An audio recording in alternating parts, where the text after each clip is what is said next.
Seperti biasa Fitri menjual gorengan di pasar untuk sekedar bisa melangsungkan hidup. Tanpa tahu akan ada kejadian yang mengubah hidupnya untuk selama-lamanya. Fitri tidak pernah tahu siapa ibu kandungnya. Mungkin ia sudah berhenti bertanya. Hidupnya terlalu sibuk dengan hiruk-pikuk pasar, tempat ia tumbuh dan belajar bertahan.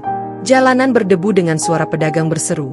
Sekolahnya adalah minyak panas dari wajan kecilnya. Rezekinya adalah senyuman pelanggan setia. Semua itu menjadi satu-satunya bentuk harapan yang ia kenal.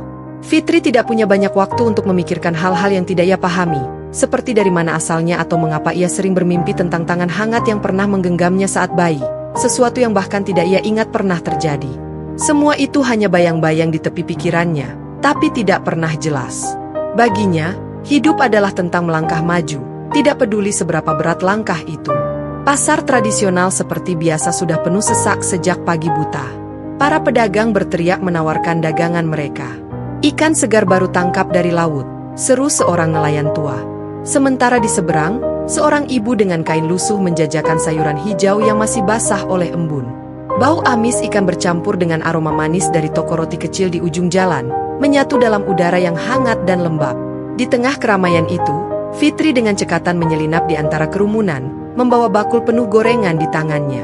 Bacan tempe goreng, pisang goreng, panas, gurih, murah meriah, serunya dengan semangat, meskipun keringat telah membasahi pelipisnya.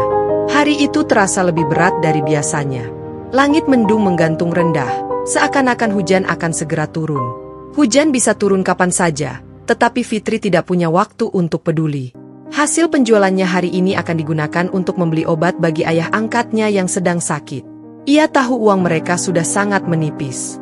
Sementara itu, di sisi lain pasar, seorang wanita berpenampilan mencolok turun dari mobil mewahnya. Laras, pemilik restoran sukses, melangkah dengan percaya diri. Ia mengenakan gaun biru tua yang elegan dan tas kulit mewah berwarna krem yang tergantung di lengannya. Sepatu hak tingginya terdengar jelas setiap kali menyentuh jalan berbatu pasar. Sebuah kontras mencolok dengan suasana pasar yang ramai dan sederhana. Laras tidak suka datang ke tempat seperti ini, tetapi untuk bisnis barunya, ia membutuhkan bahan-bahan segar langsung dari petani dan pedagang kecil. Dengan pandangan dingin, ia menyusuri deretan kios, mengabaikan sapaan para pedagang yang mencoba menarik perhatiannya. Di tikungan pasar yang sempit, Fitri yang sedang sibuk melayani seorang pelanggan tidak memperhatikan Laras yang tiba-tiba berhenti di depannya. Dengan langkah terburu-buru, Fitri tanpa sengaja menabraknya. Saat itu juga, minyak panas dari bakul gorengannya tumpah mengenai tas mahal Laras. "Ya ampun, ini... Bu, saya minta maaf," ujar Fitri panik. Namun, Laras menatapnya dengan sinis. "Anak seperti kamu tidak pantas ada di sini. Pasar ini sudah cukup kacau tanpa kehadiranmu yang tidak tahu diri." Kata-katanya terdengar dingin dan tajam. Kerumunan mulai mengelilingi mereka. Beberapa orang berbisik-bisik, ada yang memihak Laras, tetapi sebagian besar hanya menonton dalam diam, tak berani ikut campur. Fitri menunduk, menahan air mata yang mulai menggenang di pelupuk matanya. Air mata menggenang di mata Fitri. Hatinya terasa seperti diremas, tetapi ia tahu bahwa tidak ada gunanya membantah. Dengan suara pelan, ia hanya berkata, "Maaf, Bu." Tanpa berkata apa-apa lagi, Laras hanya melirik tajam ke arahnya. Fitri menggigit bibirnya, menahan tangis, lalu mengangkat bakulnya dan melangkah pergi dengan langkah berat. Sesekali ia menyeka wajahnya, berusaha menahan air mata yang hampir jatuh. Sementara itu, Laras berdiri membetulkan tasnya yang kotor. Ada sesuatu tentang gadis itu yang membuatnya terdiam sejenak.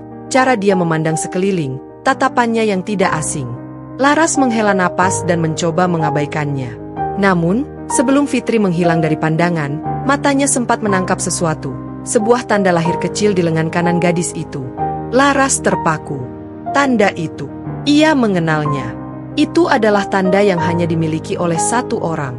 Dingin malam terasa menusuk saat Laras duduk di ruang kerjanya. Pikirannya terusik oleh pertemuannya dengan gadis di pasar tadi. Bukan hanya karena insiden memalukan yang terjadi, tetapi ada sesuatu tentang gadis itu yang tidak bisa ia abaikan. Tanda lahir kecil di lengan kanan Fitri kembali terlintas dalam pikirannya. Itu adalah tanda yang sama dengan yang pernah ia lihat di lengan bayi perempuannya, bayi yang dikatakan telah meninggal 16 tahun lalu.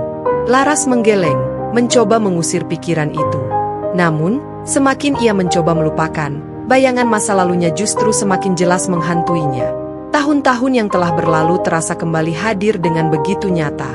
Ada perasaan kehilangan yang mendalam di hatinya, seperti luka lama yang kembali terbuka. Laras menarik napas panjang, berusaha menenangkan pikirannya. Ia berjalan menuju meja kerjanya, membuka laci, dan mengeluarkan sesuatu yang telah lama ia simpan. Sebuah kotak kecil berisi barang-barang kenangan. Di dalamnya terdapat foto bayi yang baru lahir, satu-satunya kenangan yang ia miliki tentang anaknya.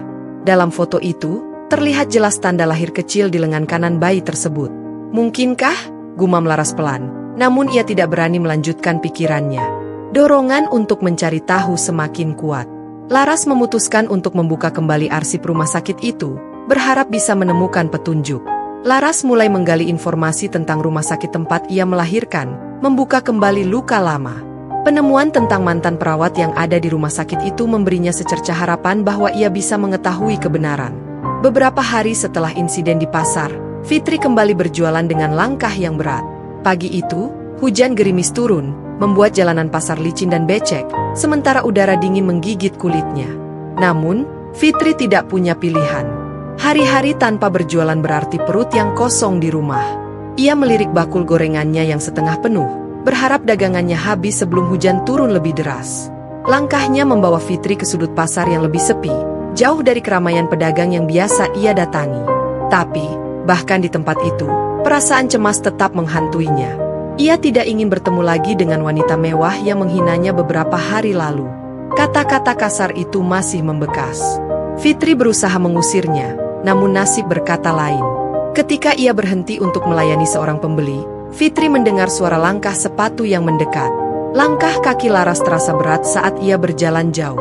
Tas elegannya menggantung di bahunya, mencerminkan statusnya yang tinggi. Hatinya terasa mendidih dengan keinginan untuk tahu lebih banyak, tetapi ia tidak ingin menakuti gadis itu. "Maaf, saya hanya ingin tahu." Gumam Laras, suaranya hampir tidak terdengar. Dengan ragu, ia mengulurkan lengannya. Saat Laras melihat tanda lahir kecil berbentuk bulan sabit di lengan kanan gadis itu, dunia sekitarnya seakan berhenti. Itu adalah tanda yang sama, tanda yang pernah ia lihat pada bayi yang ia lahirkan 16 tahun lalu. Setelah melihat tanda itu, Laras tidak bisa tinggal lebih lama. Suaranya gemetar saat ia mengucapkan terima kasih dan pergi begitu saja, meninggalkan Fitri yang kebingungan. Malam itu, Laras tidak bisa tidur. Rasa bersalah dan harapan bercampur menjadi satu, memaksanya untuk bertindak. Esok harinya, Laras memutuskan untuk menemui Bu Siti, meskipun ia tahu percakapan itu bisa membuka luka yang lebih dalam. Laras mengendarai mobilnya dengan pikiran yang kacau. Malam telah larut, tetapi jalanan masih hidup dengan lampu-lampu kota yang berkilauan. Namun, Laras hampir tidak menyadari keindahan itu. Tangannya gemetar di atas setir, hati terasa berat oleh campuran harapan, ketakutan, dan kebingungannya. Pencarian asistennya mengatakan bahwa Bu Siti tinggal di sebuah desa kecil di pinggiran kota, jauh dari Gemerlap. Laras akhirnya sampai di rumah Bu Siti. Tanpa basa-basi ia langsung ke rumahnya dan bertemulah dia dengan Bu Siti. Bu Siti terdiam lama, menatap Laras dengan sorot mata penuh simpati dan rasa bersalah. "Saya ingat Anda," katanya pelan, akhirnya membuka mulut. "Anda salah satu pasien di hari itu, salah satu korban." Laras merasa dadanya sesak. "Korban? Apa maksud Anda, Bu?" tanyanya, gemetar. Bu Siti menundukkan kepala, memegang gelas teh di depannya. "Rumah sakit itu, tempat saya bekerja, mereka terlibat dalam perdagangan bayi. Banyak bayi yang dilaporkan meninggal, tapi sebenarnya mereka dijual ke orang lain. Saya tahu itu salah, tapi saat itu saya tidak berdaya. Saya butuh pekerjaan dan ancaman dari manajemen terlalu besar." Air mata mulai mengalir di wajah Laras. "Jadi anak saya dijual, Bu?" tanyanya dengan suara hampir tak terdengar. Bu Siti mengangguk perlahan. "Saya tidak tahu kepada siapa, tapi saya ingat bayi Anda. Dia memiliki tanda lahir kecil di lengan kanannya. Saya tidak pernah melupakannya. Anda terlihat begitu bahagia sebelum komplikasi terjadi. Hati saya hancur saat harus merahasiakan ini." Setelah mendengar penjelasan dari Bu Siti, tanpa pikir panjang Laras langsung ke tempat Pak Rahman, ayang angkatnya Fitri. Di sana ia mendapatkan semua jawabannya jika Fitri saat bayi ditemukan oleh Pak Rahman di rumah sakit. Dan saat penemuannya bertepatan dengan hari ketika Laras melahirkan. Laras terdiam, menahan sesak di dadanya. Jadi, anak saya. Suaranya terbata, dia benar-benar anak saya. Laras merasa dunia seakan berputar. Air mata yang ia tahan sejak tadi akhirnya tumpah. Jadi dia benar-benar anak saya? Tanyanya, terisak. Pak Rahman mengangguk. Saya menemukannya di depan rumah sakit itu. Saat itu, saya tidak tahu apa yang terjadi. Yang saya tahu hanya bayi itu membutuhkan rumah, dan saya tidak pernah berniat menyembunyikan. Laras menyembunyikan perasaannya setelah mengetahui kebenaran itu. Ia menangis, merasa terhimpit antara kebingungannya dan rasa terkejut. Apakah ini nyata? Pikirnya. Ini adalah anak kandungnya, Fitri. Suasana malam itu begitu melankolis, dengan cahaya remang-remang yang menyelimuti sekitar, seolah menggambarkan perasaan Laras. Laras duduk di mobilnya yang terparkir di depan sebuah rumah sederhana, rumah tempat Fitri dan ayah angkatnya tinggal. Jantungnya berdetak kencang seperti genderang yang terus memukul tanpa henti. Sudah 2 hari sejak ia mengetahui bahwa Fitri adalah anaknya, namun pikirannya masih bimbang tentang bagaimana cara menghadapi gadis itu. Ia tahu kesalahan masa lalunya, terutama sikap dinginnya di pasar beberapa waktu lalu. Ia juga menyadari bahwa pertemuan ini mungkin akan menjadi beban bagi Fitri. Tapi Laras tahu ia harus melakukannya. Hujan mulai turun dengan rintik ringan. Suasana semakin melankolis, dan Laras merasakan perasaan campur aduk di dalam hatinya. Ia menarik napas panjang, lalu keluar dari mobil. Ia berjalan menuju pintu rumah, berusaha menenangkan dirinya. Begitu sampai, ia mengetuk pintu, dan hati Laras semakin berat. Saat pintu terbuka, ia melihat Fitri di sana, berdiri di ambang pintu dengan tatapan bingung. Laras berusaha membuka percakapan. Fitri, aku tahu ini sulit, katanya pelan. Tapi aku ingin kamu tahu bahwa aku ibu kandungmu. Fitri terdiam, tatapannya tak percaya. Apa maksud ibu? Tanyanya dengan suara gemetar. Aku tidak tahu harus berkata apa, tapi yang pasti, aku ingin memperbaiki semuanya, jawab Laras, terbata-bata. Suasana malam semakin hangat.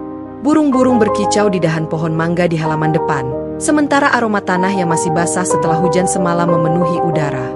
Di ruang tamu, Fitri duduk diam, mencoba mencerna semuanya. Laras dan Pak Rahman, yang hadir di sana, tersenyum meski air mata menetes di pipi mereka. Mereka tahu bahwa ini adalah awal dari perjalanan panjang, dan harapan untuk menjadi keluarga kembali terasa nyata. Setelah malam yang penuh emosi itu, Fitri memutuskan untuk memberi Laras kesempatan. Meskipun masih ada luka di hatinya, ia melihat usaha keras Laras untuk menjadi bagian dari hidupnya. Laras pun bertekad memperbaiki hubungan mereka, dimulai dengan menerima dunia Fitri apa adanya.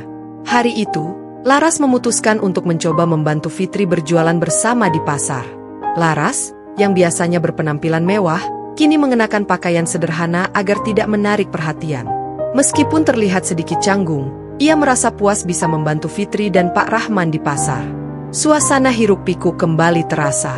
Fitri memanggil para pembeli seperti biasa, tetapi kali ini ada senyuman lebih lebar di wajahnya.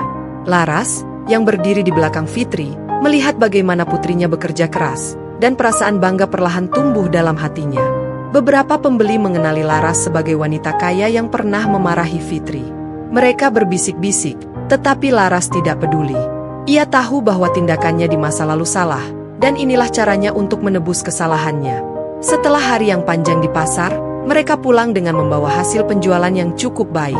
Di ruang tamu, mereka bertiga duduk bersama menikmati teh hangat. Laras kemudian berbicara dengan suara lembut tetapi serius. Fitri, katanya, menatap putrinya dengan penuh harap. Aku tahu selama ini banyak kesalahan yang telah kulakukan. Aku tidak akan pergi lagi, kali ini aku berjanji. Pak Rahman menatap Laras dengan tenang, sementara Fitri terdiam. Hatinya masih menyimpan luka, tetapi perlahan-lahan ia mulai merasakan ketulusan Laras. Beberapa minggu kemudian, hubungan Laras dan Fitri semakin membaik. Laras, Fitri, dan Pak Rahman sering menghabiskan waktu bersama, tertawa, dan berbagi cerita tentang kehidupan masing-masing. Fitri merasa hatinya perlahan-lahan terbuka, menerima Laras sebagai bagian dari hidupnya. Di satu malam yang tenang, Laras akhirnya menceritakan sesuatu yang selama ini ia pendam. Ia bercerita bahwa suaminya, Arif, ayah kandung Fitri, sudah meninggal 2 tahun setelah Fitri lahir. Arif tidak bisa menahan kesedihan karena kehilangan anaknya, dan sejak saat itu, Laras merasa hampa. Namun, kini untuk pertama kalinya dalam 16 tahun, ia merasa memiliki keluarga yang utuh kembali. Malam itu, langit begitu jernih setelah hujan yang mengguyur sepanjang hari. Bintang-bintang bersinar terang, seolah-olah menari di atas langit yang pekat. Di depan rumah kecil mereka, Fitri duduk di tangga kayu bersama Laras dan Pak Rahman. Udara malam membawa kesejukan, bercampur dengan aroma tanah basah dan suara jangkrik yang mengisi kesunyian. Fitri menatap langit dan menghela napas pelan.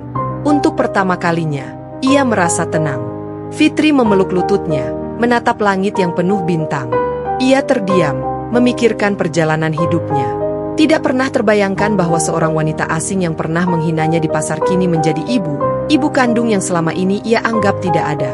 "Ibu," ujar Fitri pelan, memecah keheningan. Laras, yang duduk di sebelahnya, menoleh. Matanya penuh kelembutan, sesuatu yang sebelumnya jarang terlihat. "Iya, Fitri." Fitri tersenyum kecil, meski air mata menggenang di sudut matanya. "Terima kasih sudah kembali untukku. Aku tidak tahu seperti apa hidupku nanti, tapi aku senang kita bisa memulai lagi." Fitri menoleh ke arah ayah angkatnya, lalu kembali menatap Laras. Untuk pertama kalinya dalam hidupnya, ia merasa benar-benar memiliki keluarga. Hatinya yang dulu penuh keraguan kini terasa lebih ringan. Ia mengangkat wajahnya, menatap bintang-bintang. Ia teringat bagaimana ayah angkatnya sering berkata bahwa bintang adalah harapan. Setiap kali hidup terasa berat, melihat bintang-bintang bisa mengingatkan bahwa selalu ada cahaya, bahkan di tengah kegelapan. "Ayah, Ibu," bisiknya pelan. Fitri tersenyum lebar. "Dulu aku berpikir hidupku akan selalu gelap, tapi sekarang aku tahu bahwa selama kita bersama, tidak ada kegelapan yang tidak bisa kita hadapi." Angin malam bertiup lembut, membawa kesejukan yang menyelimuti mereka bertiga. Dari dalam rumah, suara jam dinding berdetak pelan, mengiringi malam yang tenang. Pak Rahman berdiri, masuk ke dalam rumah, lalu kembali membawa selimut. Ia menyelimuti Fitri dan Laras, kemudian duduk kembali di samping mereka. Malam itu terasa lebih hangat dari biasanya.